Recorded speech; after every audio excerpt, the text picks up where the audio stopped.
Stand clear. 100% Wild Podcast. So for all you listeners, hello and welcome to definitely not your favorite outdoor podcast.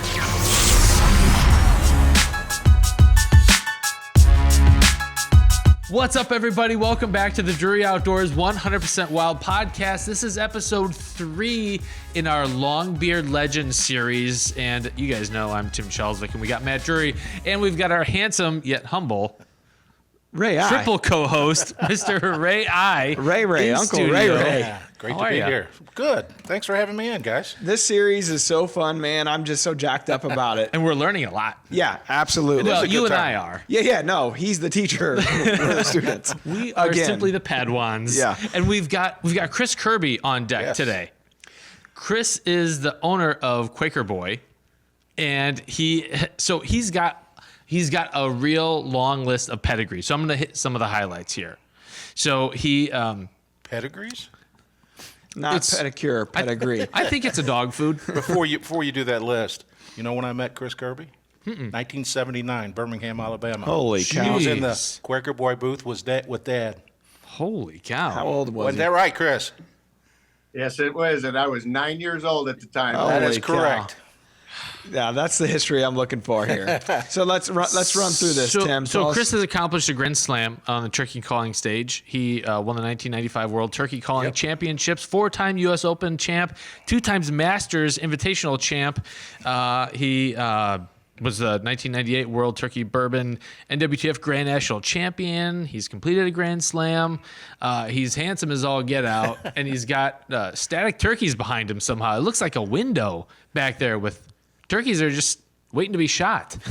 Hey, it's just a reminder every day. I got 2 strutting turkeys and a big old whitetail, and every morning I come into the office. That's what I'm looking at, and I love every day of it. I love it. Well, Chris, thanks for hopping on as part of the Longbeard Legends series. We're proud to have you. I'm glad to be here, but the legend truly is Ray. I'm just a guy who tagged along and watched Ray and my dad and Ernie and Dave Streb and all the guys kind of work this industry through, and I'm just proud to be part of it this late in the game. Well, we'll get to dive into some of that history, which is really a big part of the fun of the Longbeard Legends series. Yeah, and it's fascinating, especially with a story like Chris's, because that lineage, so to speak, of history with his dad and his company, dating all the way back to the 70s and then the 80s, and that's the history that this whole industry was built on. Yeah, and foundation. those guys have really built something to be proud of that we all have benefited from for years to come and kind of since. So that's the whole point of this, and we're going to dive into all that here in a little bit. I think it's great. History is important. Today's turkey hunters need to know the history, and especially of the calling and the hunting and the things and how we got to where we're at now. That's right. Yeah. So And my goodness, Ray, we have some history. Some of it I'm not going to go into. Chris just wiped his brow. Thank God. Well, one of the show standards I know you guys are looking forward to is that Ray breaks down. So for folks that are new to the series, Ray breaks down one of the 5 phases of the turkey season. So if you hadn't heard the first 2 phases, hop back into the last previous episodes.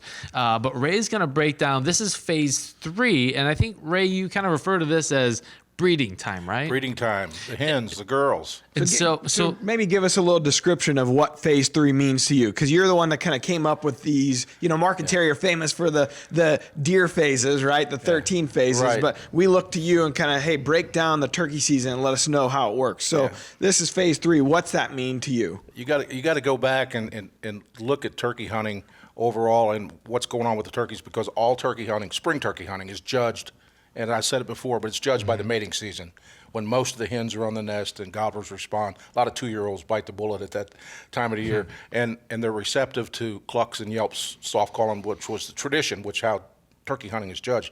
Any type of cycle or phase the turkeys are in outside of that, turkey hunters become frustrated and say, what's wrong with the turkeys? And this phase, they don't like this at all, because the hens run and fly to the gobblers a lot of times. I feel like that's the phase I'm always in. you think you're fighting a lot the of hens. turkey hunters have that phase. Now, The not good ones. they don't all do it at one time. This phase, they kind of overlap, but it happens. Sure. And it depends on the weather, the time of year, and the area you're hunting. You as a hunter need to go in and find out what's going on with the turkeys at that time that you're there. And this phase is tough. really tough because of the girls. When you hear a gobbler go off at daylight and then you try to close the distance and then the hens are running by you. And you never hear them again. And flying by you and you never hear him again. It's tough. It's tough. It's like every hunt I've ever had at Terry's place. Waffle House. Yeah. Yeah. Hey, Ray, I'll meet you at the Waffle House that day. Might as well. Amen, brother. Now, it depends, again, where you're hunting. In the hills or the Ozarks or the timber, I get as tight as I can on a gobbler that's going to have hens coming to him and get extremely tight. And I've done this in the outdoor media with outdoor riders, and actually I've had several be very frustrated when we were closing the distance at 4 o'clock in the morning and told them they had to take their boots off because we had to get in tight and be right underneath this turkey. But in the open country, my favorite tactic this time of year is to see the gobbler with the hens in the evening and follow him to roost and be up under him the next morning, especially the direction he flew up to the roost. Wise. That sort of setup. So Chris, what do you do during this phase or this time of the turkey season to try to be successful? He just told you he goes to the Waffle House. The Waffle House, book a tea time, do something like that. No, it is frustrating, and I think this is where turkey hunters really have to understand that. Just like, I mean, if anybody that's followed the juries know, deer hunting and turkey hunting in general, Ray, I think you'd agree, it's a 12-month gig. Yes. You're paying attention to turkeys, timber, your ground, and what you're doing with your ground, and what those turkeys are doing all 12 months out of the year. I was up this morning at daybreak. Turkeys up here is beautiful, frosty morning, 20-some degrees, and turkeys are already gobbling up here. So, and they moved a little bit from where I heard them last week. But I'm constantly paying attention to what food choices are changing, because as the spring progresses, cover changes. A nice open hardwoods that has a little bit of cover might be a dense, heavy brush cover that turkeys don't want to be in later in the season. During this phase, I guess where I'm getting to is I'm going to bank on my 12 months worth of knowledge of scouting and learning what those turkeys are doing when that time of year, where they're most frequent to be at that time, at that phase, if you will. It's about getting to where they want to be, and something I'm very not good at all at is being a little more patient. I know somebody like that. For me, listen, growing up hunting with my dad and whatnot, every turkey that he heard gobble, he wanted to kill. And there are some turkeys that, it's just not going to happen. I was hunting with him in Texas, and he said, I want you to call me in a turkey. I said, okay. So me and Forrest Armke down at the Ford Ranch, and we go out in mid-afternoon and whatnot. There's a turkey gobbling out in front and a turkey gobbling behind. And it was later in the day, and they had henned up for the day. And every now and then, turkey gobble out in front, and I'd be calling, and turkey's gobbling, and the one in the front stopped gobbling, and my dad turns and looks at me. He says, "So, Bruce, what do you want to do? Come on, we got to do something." And I said, "Well, this one behind here is still gobbling, Dad." He goes, "All right, we'll call him in." And I was just like, "Okay, call it's harder. a direct order. I need to call him in." And it's like, what have I been trying to do the last hour? So it's just that time we were in a bottom. I knew the turkeys were there. We ended up not killing a turkey that day, but we certainly had a lot of fun. But to Ray's point, it's paying attention in the evenings, especially. So it goes from that macro scouting, that 12 months out of the year, paying attention all the time, to micro down into that specific phase. And when they're acting like that, they're tough. They can be frustrating. But at that phase, I am literally spending more time just sitting, soft calling, being patient, relying on the best food source available at that time, water if it's available and a need. But it's less about calling and more about woodsmanship for me during that phase. So when you say that, that's a great point. So two things. When you're talking about soft calling, what kind of calls are you making, and what kind of length between, the timing between when you make a call? Because you're talking about you're almost going into a spot where the turkeys are known to have been there during a certain time of day, right? So you're going in ahead of time. You're kind of sitting there and waiting and making a few soft calls occasionally just so they know you're there. Is that what you're talking about? It is, and it's, if I could break it down even further, we're fortunate, and if you ever have snow, and we have snow up here in Western New York, there is nothing better for me than when we get a fresh 2-3 inches of snow to go spend time in the woods and walk it. because that snow creates an absolute roadmap for everything. You can hear a turkey fly down, and you can go, once he moves on, or shit, the flock kind of moves on. I go up and I stand right where they flew down to. And generally it's a flat, a bench or something. And more times than not, what I've noticed is the sun is hitting there first. So it's cold, it's winter. They're going to hit that flat, and they're going to gather that sunlight because it's cold out, plain and simple. And then they're moving to a feed zone. But I keep all of those in the back of my memory to say, all right, when I'm in this henned up phase and this just nasty phase to hunt turkeys in, that's where I'm going to start my morning if I'm going in blind. To Ray's point, if I can roost him the night before, then I know, all right, he's roosted in this general area. Go back to that knowledge that I have and say, they've generally flown down to this bench or this flat, and they've moved this direction throughout the last 12 months. And I'm going to use that knowledge to my favor. As far as calling is concerned, I get asked all the time, is it every 5 minutes? Is it every 10 minutes? Is it whatever? It's, I don't know, whenever I get bored and feel like calling, to be honest with you. It's really, you talk about gut instinct. Ray and I, we've all done this for so long. It's like, I can't ever put a finger on why did I start calling at this moment? I don't know. Maybe, it just kind of felt, you get this feeling that I haven't called in a while, and you just get this sense about something's around. But it's a lot of just softer.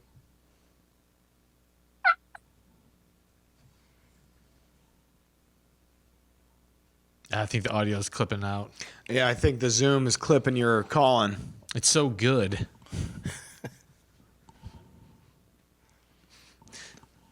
Yeah, Zoom is censoring his turkey calling. Shouldn't talk so nasty, Chris. It's a deadly weapon. Well, at the end of the day, it's a softer, plain yelping of a hen. Okay.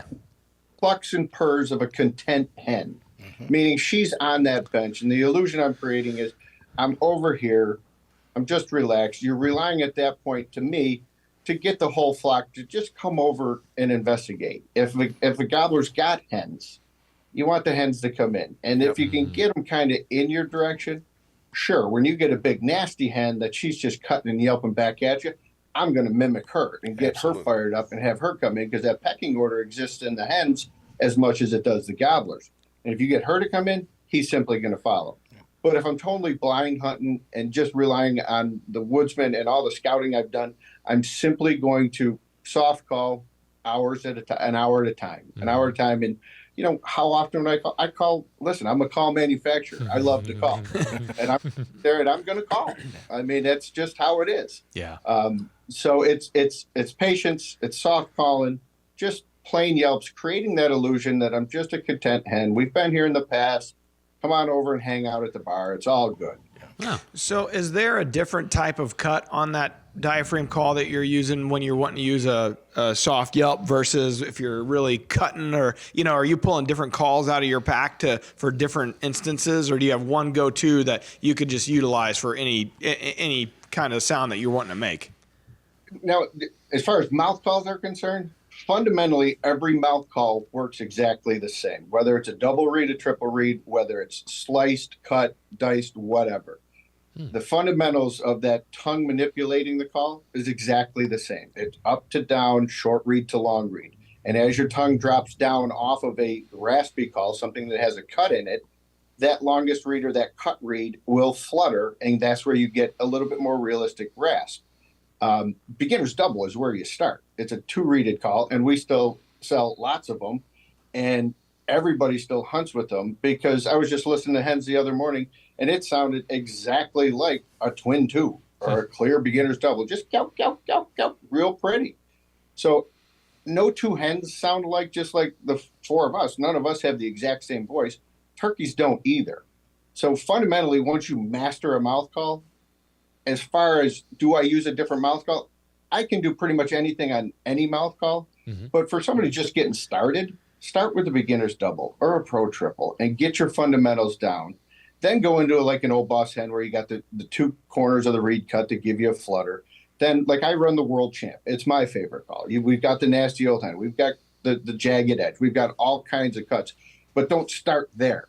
start at the beginning and work your way in. And once you've mastered the fundamentals, then you can go into and yeah, I'll run through 3 or 4 mouth calls. I'm going to run through on days like this in this lovely phase that Ray has, graciously offered me. I've got my vest here. I've got 3 or 4 box calls. I've got, slate calls and glass calls, and I'm just going to open the vest up and just clean the calls, work them and run them and work them, and maybe you hit something that works. So I have it all. I mean, I use them all. We don't sell all these different turkey calls just for the sake of selling them. They all have a point. They all have a purpose, and for different skill levels and different people, what you feel comfortable with is where you need to be. Yeah. What you were talking about, your scouting and stuff, I want to follow before I get into that. This guy over here asked us about how often do we call or spaces or whatever, but turkeys don't wear watches and they don't count their yelps.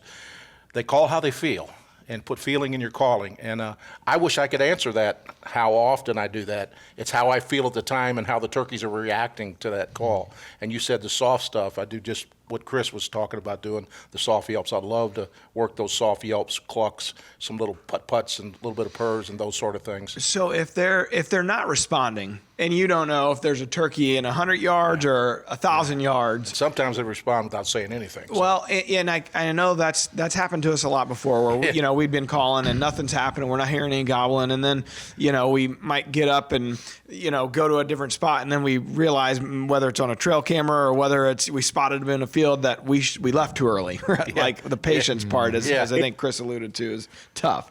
But when you don't know they're not responding and you don't know, do you ever start getting more aggressive during this phase? So that maybe it's like, well, maybe they're not close. Maybe I just need to start hammering. Absolutely, yeah. I'll get more aggressive and call more aggressive.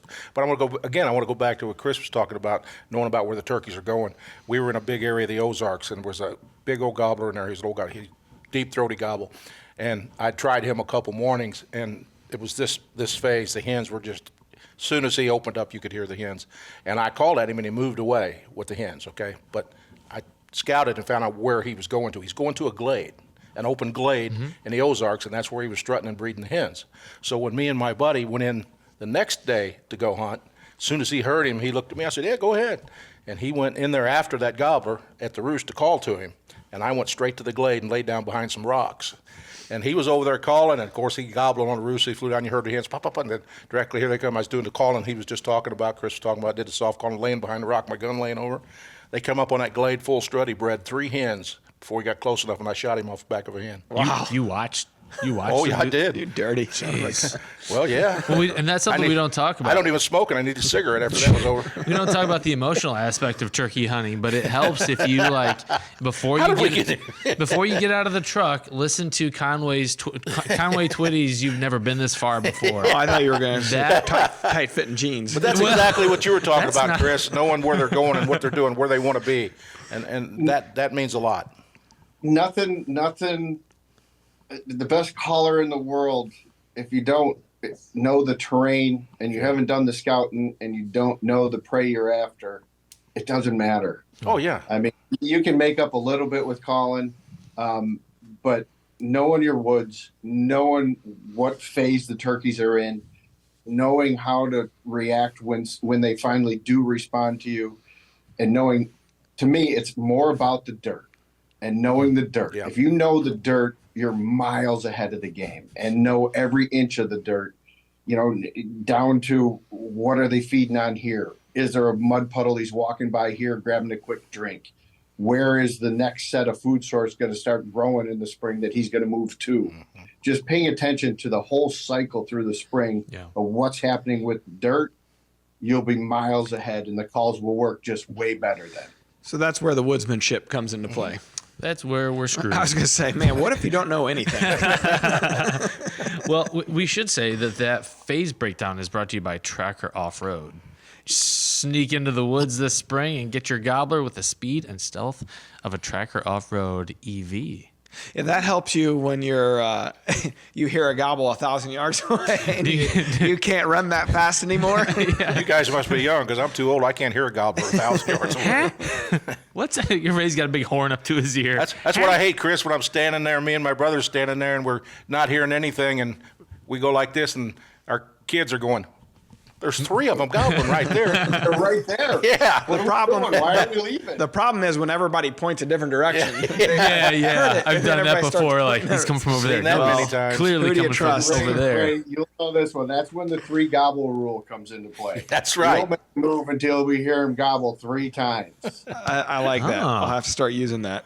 So that was very informative. I appreciate you guys kind of breaking that down and taking us through it. I would love to jump into a little bit of the history here of Quaker Boy, because this is obviously, I was born in 81, so this is before my time. But you guys have to be one of the original call manufacturers that helped start this industry, right? We are. We're celebrating our 47th year this year as a company, and Dad was kind of making calls prior to that. And you know, the history of Quaker Boy it's very American. It's somebody with an idea and a dream. And my mom was a beautician, my dad was a barber, and he loved hunting. Bob Wozniak took my dad on his first ever turkey hunt back in 72 or 73. And my dad was a very artistic man. He had ideas and visions in his head. And at the time, there were some other call companies. You had the Lynch, Gibson box calls, the old, Frank Piper was making calls. Red Penn's Wolf Woods, Gobble, Penn's Woods. There wasn't a ton. There really, at that point, was not an industry. I mean, there was only a handful of states that had turkeys to hunt. And it was right around the time where the Federation, Tom Rogers and Rob Keck and everybody started getting together, and the Federation started to evolve. Federation is now 50 years old. I was just at a banquet last night. It's always fun going to an NWTF banquet. But it kind of teamed up at that point. And my dad, after his first turkey hunt, was just like all of us. When you hear that thunderous gobble, it is a disease. Ben Rogers Lee used to say, it is absolutely a disease. And once you catch it, there is no cure. And I think Ray and I are absolute proof of that, because once we heard it, we've never left it. And I don't think either of us have any plans to leave. Nope. But it wasn't a giant business plan where we're going to start this, we're going to do this, and these are the steps we're going to take. This is the marketing plan, this is the business plan, this is that. It was just a passion with an idea in an industry that was in its infancy. And we started going to turkey calling contests. My dad's first turkey call he ever made was made out of aluminum siding, a pair of tin snips, a balloon, and duct tape. Sounds like the set. Built a mouth call and started building it. And then he evolved into, we had a punch press. We started punching frames. And through the barber shop, he was making calls, and people started using them and started going to contests, started to be successful. And it just kind of evolved and went from there. It wasn't, the Federation was coming along, and the first ever, and they just outlined it, was great in the Turkey Call magazine. The first ever fundraising banquet was down in Georgia, and we donated at the time 200 calls to kind of get it started, see where it would go. And my dad was the keynote speaker down there. And we couldn't afford to donate 200 calls, but Dad believed so much in the concept and the idea and the mission of the the National Wild Turkey Federation that we donated it. And he did his spiel, and we just kind of went from there. And there were no books to read. I can remember as a kid, my first ever. What happened here? Did I lose you guys? We hear you, but don't see you anymore. There you go. Okay. So once that happened, it was just one thing led to another, and we started going to contests, and Dad was successful along those lines. And I can remember when we were sitting around the dinner table and Mom and Dad were talking, and it's like, all right, we're going to shut down the barber shop and the beauty shop, and we're going into turkey call manufacturing full time. What? And it was, okay, that's not something you generally Guess I'm hear. not going to college. So, but it was just our partnership with the Federation at the time. The turkey started, the trap and transfer, the Target 2000 program started. Dad's artistic, creative mind of looking at a product and how to do it better just kind of led us down, Dad, into plenty of patents. The first ever raspy style mouth call. At the time we started, it was a double and a triple or a Yep. single. Ben Rogers Lee had a lead frame. We came in with the aluminum frame. The first ever raspy style, meaning any split and any reed, was, Ray, if you remember, the old Turk. Absolutely. It was Yep. 7 thousandths latex, and Ernie Thick. could blow it fantastically because he was a big man, and it was an awesome sounding call. So any call that started after that, that's cut, kind of derived from the old Turk. We went from there to the Quaker Boy Special, to the Old Boss Hen, to Paul Butsky, who was working with us at the time, and Paul had designed the cutter. We launched the cutter. D.D. Adams, the D.D. Adams double slate. 1980, we launched the D.D. Adams double slate, which was the revolution of the pot call, if you will. Absolutely. Every pot call out there today derives from a D.D. Adams double slate. This is a prototype from what the D.D. made way back in the day. I was at D.D.'s house when we made this, and we got pictures of it. It's just a pretty cool piece of history right there. But that was done by D.D. in 1981. Wow. So every pot call that's out there today, and I didn't pull out, I have D.D. Adams' #1 double slate call, the first one he ever made. But they all derived from this man's mind down in Pennsylvania. Dad had the company. We partnered with D.D. We launched into the whole pot call market is revolutionized at that point. The raspy mouth calls totally revolutionized the whole industry at that point. And it's just been stories like that all along the way, this last 47-year journey that I truly wouldn't trade for the world because the friends like Ray and you guys that I've met over the years, the convention last week, Ray, everybody says it. It's just a giant reunion of all of us who took a concept and an idea. And it's not one person. There are hundreds and hundreds of people that were involved in this that took a concept and built an industry. And through Ray's work, the video work that we've all done, the magazines that came along, all the magazine articles of teaching generations about the sport. I can remember going to shows and selling calls, working the Harrisburg show, literally telling people, all right, this is a turkey call. This is a box call. And looking at the store owner saying, and this is how you operate it. So we literally taught hundreds of thousands of people across the country. And it's just been a pure passion and joy all along the way. Do you think that we as an industry are still doing enough today to teach, because there's so many young hunters coming up that maybe it's that their parents didn't hunt, or maybe they don't have access. Maybe they're hunting on public ground. Yeah, I know the hunting public has become a very popular thing, and hunting public ground and all that.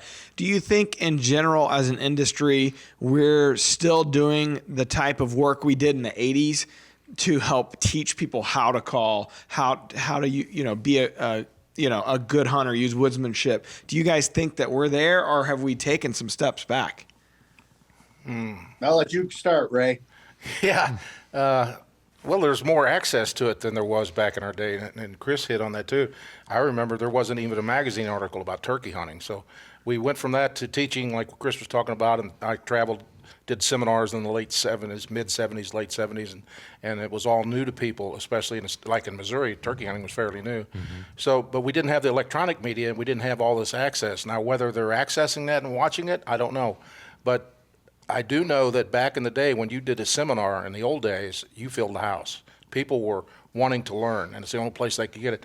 And then the magazine articles, we did the media hunts, and then with magazine articles, whenever you did an article, it was always a how to go hunting, how to set up, how to hold your gun, all those sort of things that you don't see as much today. That's kind of a difference I see. And some of the stuff out there about turkey hunting today, it's too much a look at me, look, I'm a turkey hero, instead of, teaching and sharing, like what me and Chris do, teaching the kids, taking the kids hunting, showing them how to use a call, those things. There needs to be more of that. If there's not enough now, there needs to be more of that. But I think there's more access today for people to learn all these things. No doubt. It's a matter of getting them to look at it different than what it was back then. I think back in the day, I think it was much easier to quantify how much we as an industry were doing. Yeah. Because there was none. Right. There was literally none. Yeah. And anything we did, and it was at a point where, man, if somebody in your town killed a longbeard, everybody wanted to see it. That's true. I remember that too. How you did it. Yeah. And so we lived all of those decades with, holy cow, you killed the Longbeard? Yeah. And, how big were the spurs? And so that it was so new, and no one had any knowledge of it. So it literally was easy to quantify how we're doing as an industry because the number of turkey hunters kept increasing and increasing and increasing. The seminars that Ray, Ernie, my dad, myself, everybody did. Harold and David, all these guys, Will Primos, all of them, we just developed thousands of people to be turkey hunters. So it was easy to quantify. I think, again, back then, how many magazines were sold, right? I mean, how many times you would look at what's the publication, how many were sold? And now it's evolved into video and then DVD. I mean, our first videos were VHS tapes. And we were selling for $49.99, hour long, in Quest of the Grand Slam. I mean, all kinds of them. And that was through the couldn't 80s. get them out fast enough. People were so eager to learn to buy a $50 VHS tape. I remember those days. Wait 6 to 8 weeks for delivery. Nowadays, we've got so much access to the information. I think it's harder to quantify, Matt. Do I think the industry is? I think every industry, no matter what, we can always do more. Yeah. We can always strive to do more and do things better and reach a new audience. But I think we do a pretty good job of it. I think it's harder to quantify, but I look at it from where we started, Ray, when you couldn't even get a magazine to read a turkey hunt. Right. To now you can go to the wonderful world of the web and you can learn all you want. Yeah. Put in how to use a mouth call. 27,000 hundred come up now, and some of them are god awful. But there's a lot of them on there. You said something a while ago. People go see a turkey. Boy, that is so true. And in the Ozarks, if somebody killed a turkey, they'd bring it into the cafe, and it was like a crowd. It was unbelievable the amount of people show up to see that turkey. And I learned a couple things on going to look at the turkey. I was like 14, 15 years old, and an old gentleman at the foot of Pruitt Mountain had killed a turkey. My grandma said, Slim got a turkey. I said, can you take me over there so I can see it? And I went over to look at that turkey, and I asked him to tell me the story. And the second thing I learned, turkey hunters lie. I think that's all hunters. He lied like a dog. Especially back in that era when we didn't have Nobody wanted to tell you any secrets, Remember those days? No. You're close to the vest. Yeah. One of the things I hope is not lost on people, and that I really appreciate about the Longbeard Legends series here, is that, Chris, what your dad did, Ray, what you've done is you kind of, like, it was a big step of faith to go out and kind of risk your family's future on a career in an industry that didn't exist. Like, we're going to build this ship while we're sailing it across the world. That's a good point. At what point, because I know, the barbershop and the beauty shop was there. That was, I guess, their job, so to speak, or their means. But at what point, how long did they do that before they switched over? Or how long did they do both before they finally switched over and said, hey, I think we can make it doing just the call company? I would say it overlapped in my lifetime. I was born in 1970, and the barbershop was already in existence when I was born. I had an older brother, Scott, younger sister, Rebecca. So that was all going on. So it probably overlapped about 5 or 6 years. And that's when my dad and mom really saw the opportunity, if you will, that this is going to be something. You go to work the Harrisburg show for 10 days and you've got 5 people deep with money just wanting the calls. I mean, the Harrisburg show really was the launching point for Quaker Boy to really prove to my mom and dad that there was an opportunity there. And I mean, as a huge Christian myself, and mom and dad were raised in the church, the Bible teaches us in all ways acknowledge him and he'll direct your paths. And I believe he did. And he put mom and dad down this path. And here we are 47 years later. So it was a huge leap of faith. I think the whole industry, that there's those stories where people are working 2 jobs. They have their day job, right? Their main profession for the most part. And then this hobby then totally evolved into a full-time gig over a long period of time. There's stories like that. Mark and Terry's stories like that. Terry still owns a construction company. That's what you hear over and over and over. And so when we get emails come in or people ask on Instagram or wherever, how can I get into the hunting industry? man, sometimes you got to do, your main day job for a long time before and take a leap of faith and not get paid much until you kind of get your full foot in the door, right? I remember, Not get paid much and work really. Yeah. I remember throwing Jan and the kids in the car and going from seminar to seminar, hoping there's enough people at the door to have enough money to get some gas. I remember trading corncob slates for gasoline. You tried that today. And went and had a big show in Kansas City and had the next one in Springfield, Missouri. We was doing that running barnstorming deal and got the kids in the car, and we wasn't sure we had enough gas to get to Springfield, and we got down there, and at first nobody was showing up for the seminar, and then they had the time wrong in the advertising, and the place filled up. That night we ate steak. What year roughly were you talking About here? 78, 79. I can tell you my first SHOT Show was in 1980. Yikes. And we loaded up a truck with a camper. It was my mom and dad, Yeah. Paul Butsky, and myself loaded up a camper and drove down to I think it was one of the domes, either in New Orleans or Houston. And because I was only 10 at the time, the SHOT Show was not the SHOT Show that it is today. Right. It was in the dome. All the guns were down on the field, if you will. Yeah. And we were up in the mezzanine, set up a little 10-foot booth.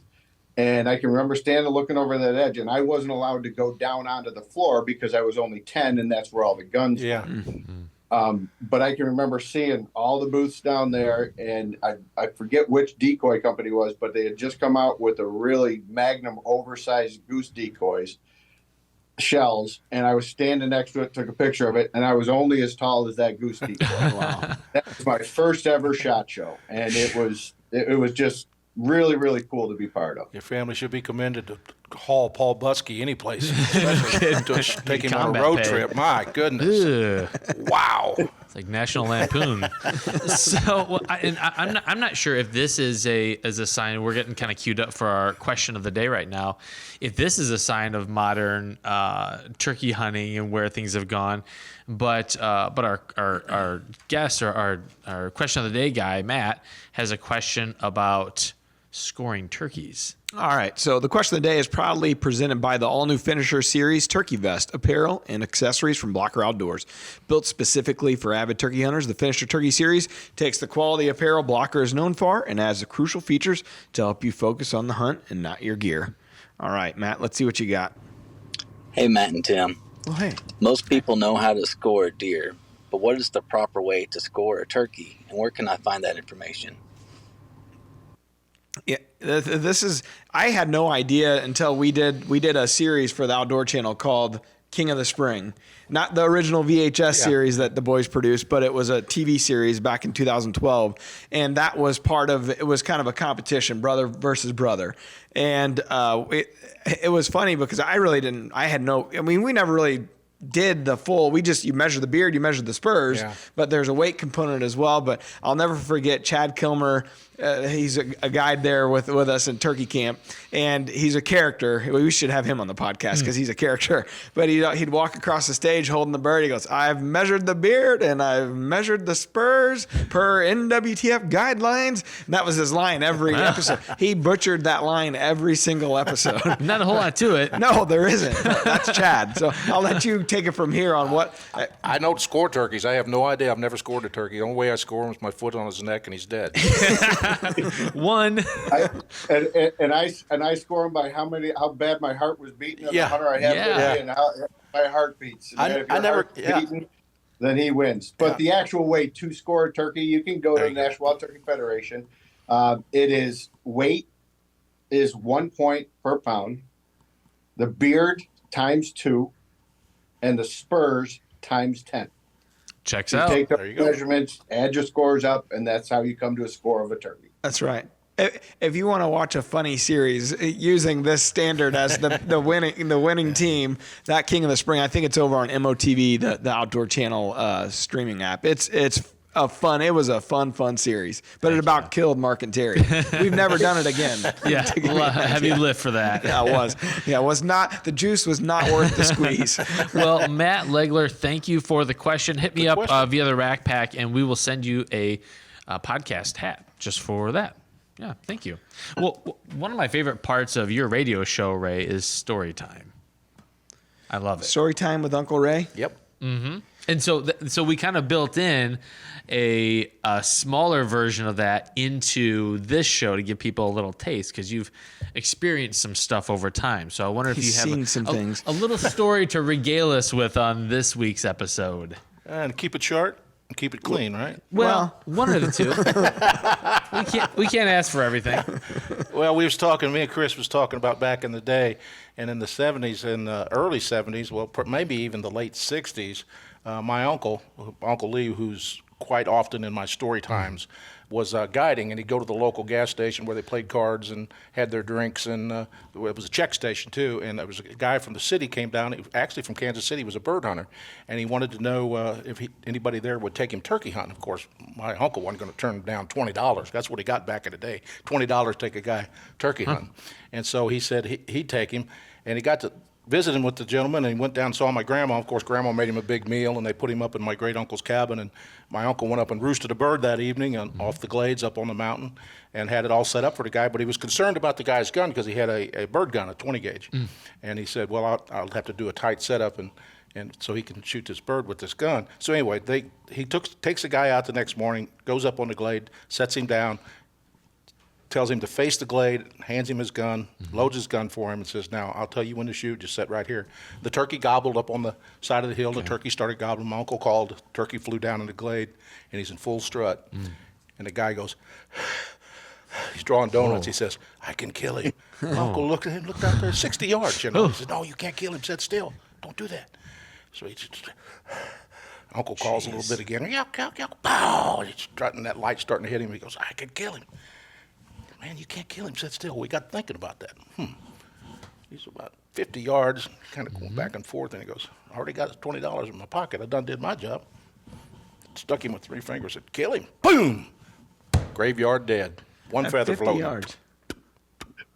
Uncle jumps up and says, what in the world are you shooting? The guy goes, deer slugs. Oh, man. Oh, heck.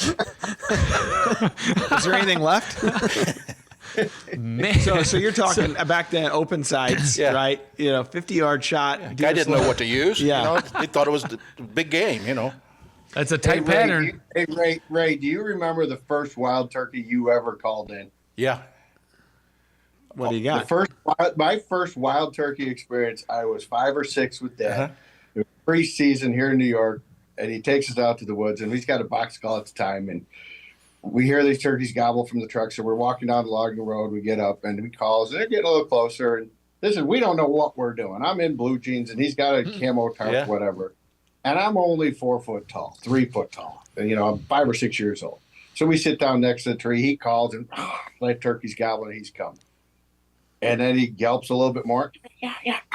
Turkey hammers. And now he's getting real close. And now you can, as a little boy, I can hear these, feel this energy coming at us. And about that time, this turkey, biggest black eyes, biggest redhead I've ever seen in my life, pokes his head up over like 30 yards. My dad called again, and he gobbles. I said, Dad, what are you doing? He said, well, I want him to come in closer. I have never been more terrified in my life. I could feel that bark off the tree and climbed in it, I would have, because I was petrified. The thing looked like a giant, but I've gotten over that fear of the wild turkey and gotten even with quite a few. That's interesting because at that age, you're so impressionable. And it's when you hear your first turkey gobble in the timber and you can't quite see him yet, there's nothing like it. When you hear that just roaring coming in, and that's I wish every hunter that's never turkey hunted could experience that with a capable caller, getting him to respond, because that's the key, is having somebody that can call and know when to hit him. And when you got a Longbeard working right, to hear that gobble or spitting and drumming and you can't see him, that anticipation. Like I remember my that first time, and I'll never forget it. And it's one of those things that sticks with you because that's what drives you for every single hunt. You're like, man, I want that feeling again. I want that feeling again. And when you actually get it, boy, the rest of the year is made. That's how heroin got me. So many memories in turkey hunting, huh, Chris? So many other aspects other than just the hunt. And I always like to tell people about when I was a teenager and I grabbed a couple of my buddies from school. We drove down to my grandma's to go turkey hunting.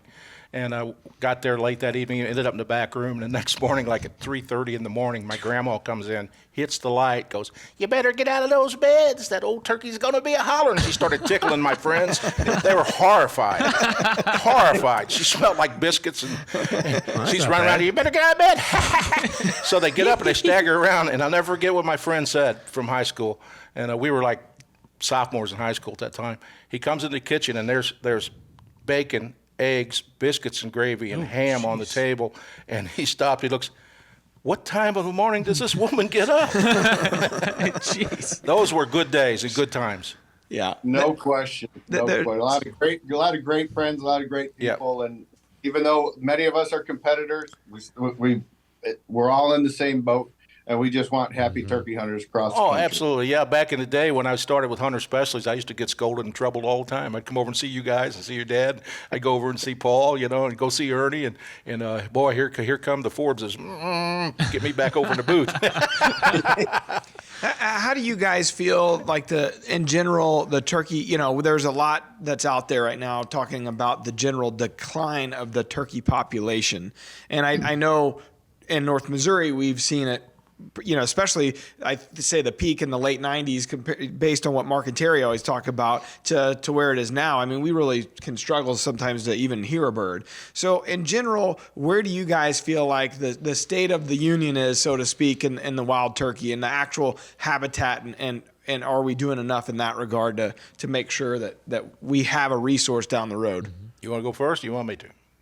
Yeah, I'll start. Okay. I think there's a lot of, it's death by 1,000 cuts, but I think one of the core principles that I've learned and read about the last few years is, I was talking to a biologist, and he said, when you reintroduce a species, that species just has this ability to just skyrocket naturally. It's like they know they need to be successful, and boom, they just skyrocket. So you look at Target 2000, we were moving turkeys all across this great country and into Canada, and the population was just rocket ship high. He says every species that they have data on, it's going to reach its peak and then naturally start to come down and level off at a good carrying capacity. So I think through the 90s, the late 90s, there was not a better time to be a turkey hunter than the late 90s. But I think that's where that peak hit. And then the decline started, but then additional factors started to really play a role. I think predation is always a part, and we're part of that predation. Just because you have 2 tags doesn't mean you have to shoot 2 turkeys. If you're not hearing a lot of turkeys, fill the tag, be happy. Or go out and take somebody else out. You don't need to shoot your turkey. If we know our population, in New York State, Portland did a report where the New York State turkey population was down 40%. And I can attest to that, because when I go out on opening day in New York, in my home state, and don't hear a turkey gobble, it's not because I'm in a bad spot. They just had declined. Disease, avian pox, right in our town, the community I live in, a farm I grew up hunting with the family that still owns it today. There was always 2 or 3 flocks on it. You could always go to this 200 plus acres and hear turkeys and work turkeys. There was a longbeard on the side of the road. The owner's son, whom I taught to hunt, we hunt together all the time, called DEC because his turkey wasn't acting right. DEC came down, shot the turkey, 9-pound adult gobbler, confirmed avian pox. For 3 years, we did not hear or see a turkey on that 200 acres. Now, can we say disease killed all those turkeys? No, but let's use common sense. Probably. This is the first year that it has started to bounce back. The last couple of years, we literally had, it was 2017, 2018 around here, we had really bad hatch conditions, cold and wet June and July. Mother Nature, whatever, we had no poult survival for 2 years. Then you get some disease rolled into it. Your numbers are obviously going to decline. The last 2 years, however, we've started to see a huge increase in turkeys. So Mother Nature has a way of correcting itself. Wildlife, in my opinion, has the innate ability to understand they need to be successful.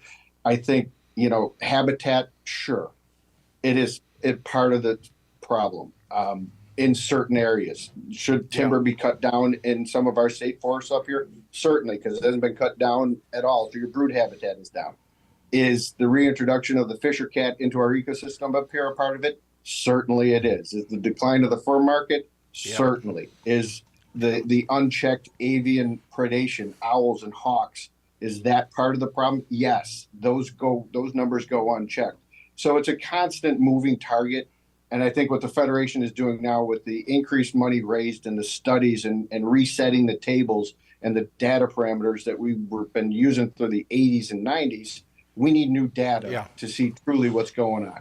And that's where all the money the Federation is raising. There's new data. Dr. Chamberlain's doing an amazing job of really teaching and getting new data points, positioning the season.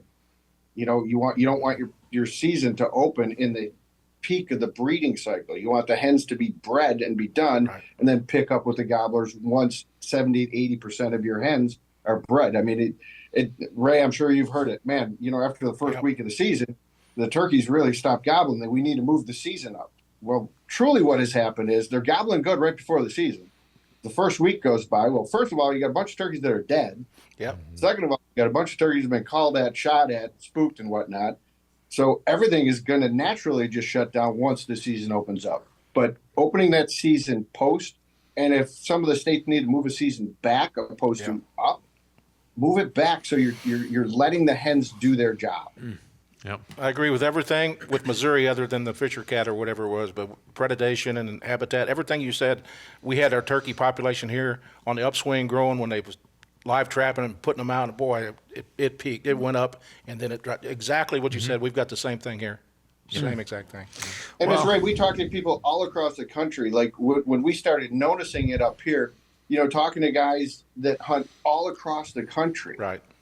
It was the same story across the country. It wasn't just exclusive to the Northeast for me. It was everywhere. And if you were in a pocket of turkeys, you were doing good. If you weren't in that pocket, then you struggled. And those pockets that are left, we need to be successful and get that hen to have her brood, get through that process, get adult, and then the numbers go from 20 to 30 to 50 to 90. And then once you get 90, 100 birds, they're not all going to stay together. Then you're going to start pushing those out, and you're going to start filling up mountains as long as the habitat is there. And there's plenty of habitat for them. So it's just, the last 5-7 years, there's been changes in the ecosystem across the country. Here in Missouri, we had the wet springs where the hatching was non-existent. We had floods. That one year down when we was in the Ozarks, there's no telling how many turkey nests were just flooded out and gone. And that happened consecutively. That didn't help anything. Yeah. Well, Chris, you've had a pretty decent career so far, but now you've been knighted as a Longbeard legend by the 100% Wild podcast. Get much better than that. My life is complete. You've hit the zenith, brother. Legendary Ray I. That's right. I mean, pay you guys to spend time with Ray. That's right. We do have to wrap up. Before we wrap up, I want to do one last thing. We got a real wild clip that we want to show. This is a good one, so I want to make sure we get to it. So the real wild clip of the week here, presented by DeerCast. This is a classic here within Drury Outdoors. Okay. Mark and Terry up to their shenanigans. Go ahead and hit play there, Alan. Oh, no, this is a different one. Okay. This is a bird up on full strut, gobbling on a limb. So this is not Mark and Terry. I think this is Jared Lurk and his son Henry are down in Texas. I was going to say it's a Rio Grande roosted in the top of an oak tree. Yeah. Yep. Yeah. So it's rare. I mean, you guys have probably seen this a ton of times. See a, full strut on the roost, gobbling like that. But, a new beginner, this is what you were talking about, like trying to get close to him on the roost. This is as close as you can get, right? Well, besides being right underneath him.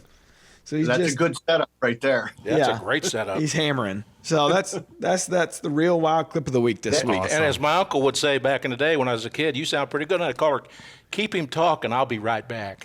So when they're gobbling like that and hammering like that, are you calling to him quite a bit to make sure make sure he's going to fly down to you? Or I want him to know where I'm at. Yeah, I'll call to him.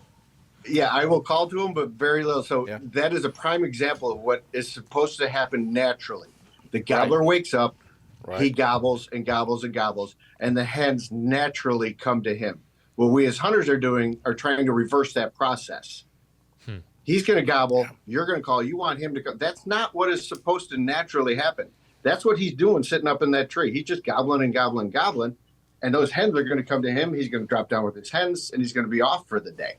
And so when I have a turkey in a tree gobbling like that, I don't want him to gobble a ton because, number one, he's attracting hens. Number two, he's attracting other hunters. Yeah.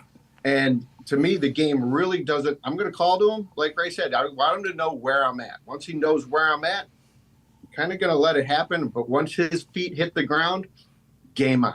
Yep.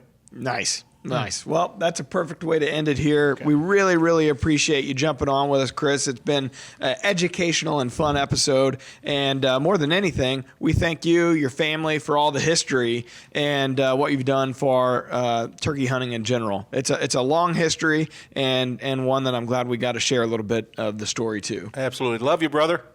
Love you too, guys. Appreciate it. Anytime, man. When we're talking turkey hunting, I'm ready to roll. Awesome. All right. Well, stay tuned. Next week is Cuz Strickland.